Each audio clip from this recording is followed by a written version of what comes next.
can't place the exact moment it hit me. Somewhere around 2010 maybe. Grinding Borderlands 1 achievements like they meant anything deeper than bragging rights. Maybe it was later when multiplayer achievements started creeping into everything like some weird virus. Or maybe it was earlier. Looking back at old 360 titles with requirements that felt designed by someone who hadn't been outside and touched grass in years. Wherever it started, the feeling showed up. So, what feeling, you might ask?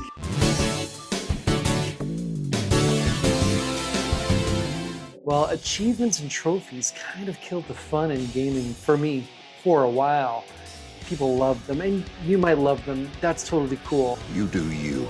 I'm not trying to pry the Doritos dust from anyone's grip. More ways to play means more room for everybody.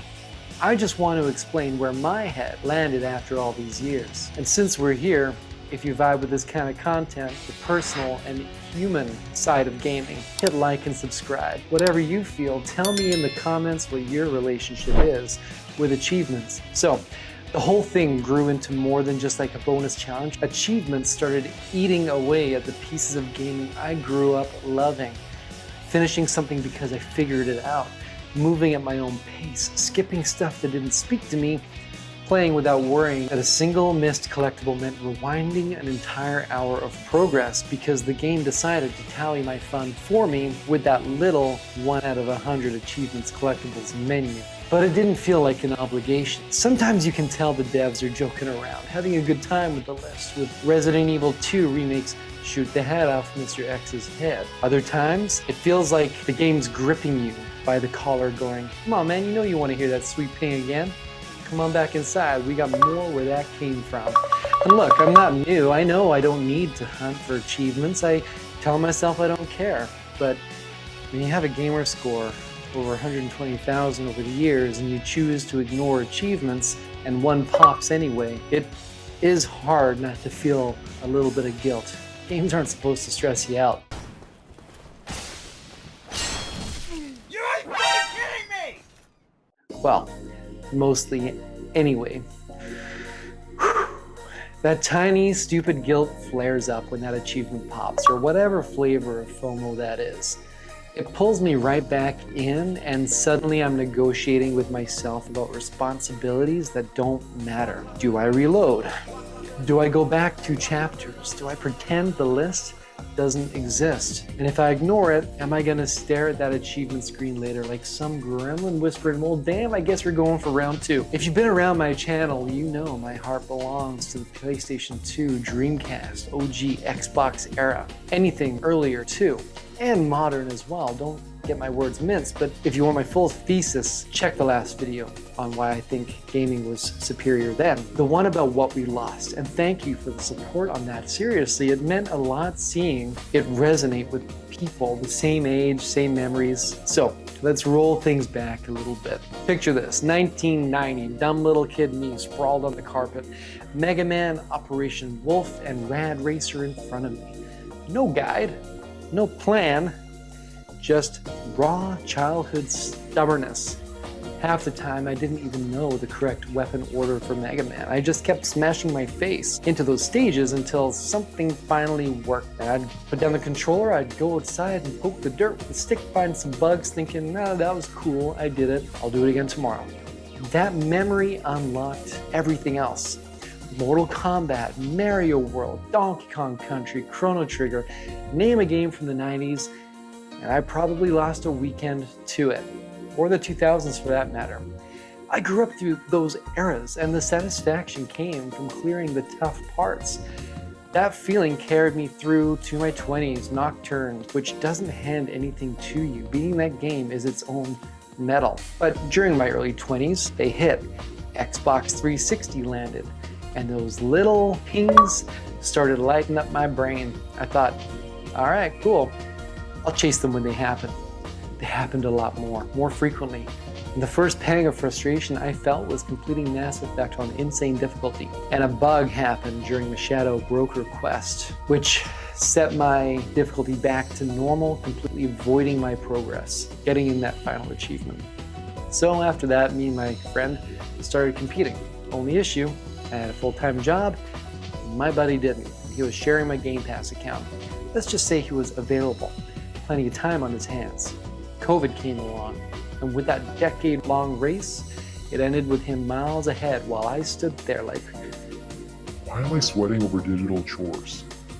That's when it hit me. For years, I'd been enjoying games without fully enjoying them. There was always that quiet urgency to go back, tidy up the achievements or get the achievements, break out the guides, grab the collectibles. And then, slippery slope incoming, use guides to clear harder sections or complicated sections because, hey, well, I already have it open, might as well check. And then I fell down that hole of searching for games with easy achievements. Quick dopamine hits. Avatar, The Last Airbender was just why? Why? You could finish that whole 1000G in like 10 minutes at the beginning of the game, less even. Meanwhile, a whole backlog grew of games that I'll never 100%. I may have beaten them, but did I beat them really? Because some servers died and locked out some multiplayer achievements. Some because their requirements are absolutely absurd. Some because life exists and who has 6 hours to grind headshots in a dead multiplayer mode. So, I stepped back and reevaluated what I wanted out of gaming. What do you want? ジュン君が好きにしていいんだよ。 The side effect being that I had started skipping cutscenes and skipping exposition. That habit sticks. Even now in life, adult life compresses time and suddenly even 10 minutes of dialogue feels like a commitment. Although I'll say this, sometimes dialogue absolutely can be a chore. I'm looking at you, Persona. I love you, but it's a lot. But I love you. I'm torn. Then I found myself drifting back to that older era. PS2, Xbox, GameCube, and everything before it. Kingdom Under Fire, Okami, Resident Evil, Ridge Racer, Spyro, Turok, Mass Effect. My beloved Mass Effect. Those games had worlds built for wandering, not checklisting. Places you remembered because you actually looked at them rather than hunting icons on a map. I'm looking squarely at you, Ubisoft. That's what inspired my last video about coloring games. The memory of worlds that felt handcrafted, where missing something was normal, natural even. You'd find out years later that you overlooked a cool secret room or a weapon or a weird little Easter egg, and it didn't feel like a failure missing it. It felt like a discovery waiting patiently for you. I don't need an achievement telling me to kill 200 monsters. I didn't need a trophy whispering, do 1,000 matches of multiplayer that you don't even like. I needed the freedom to enjoy a game without a second invisible game stapled to its back.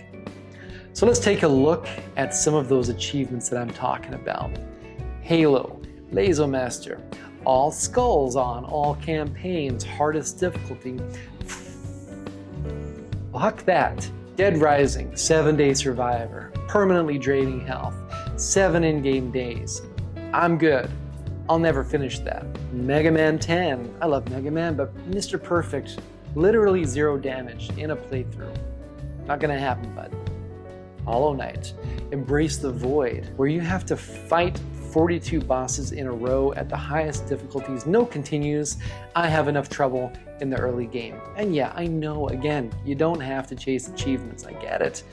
But the system is built to tug at you, and for some of us, that tug is strong. I don't want to feel guilty for not being good enough. I just want to enjoy the game that I paid for. Especially when I take a gander at my achievements list from time to time. There is value in that though, and this is what I want to talk about next.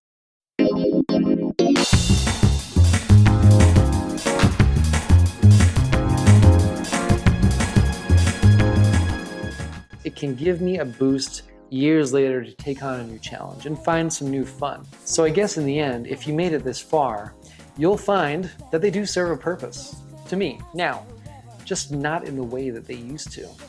And I'm glad that now, these days, I can load up a game, even stuff from my achievement hunting years, and just play it. I'm getting back into RPGs again. The Atelier Ryza trilogy is on the way, and I am excited to go through it without worrying about what the trophy list expects from me. I'm back into racing games, revisiting old city layouts, soaking up that PS2 vibe without wishing there was some checklist validating it. It feels like rediscovering something instead of completing something. So what about you? Do you wrestle with this stuff, or are you built like a tank who can just take or leave achievements without flinching? Drop it in the comments down below and keep it chill. Everyone gets their turn as the old man yelling at the clouds eventually. Even you guys in my last comments. If you like the video, stick around. I've got more stuff over here and over here. And before I go, come hang out on the Discord.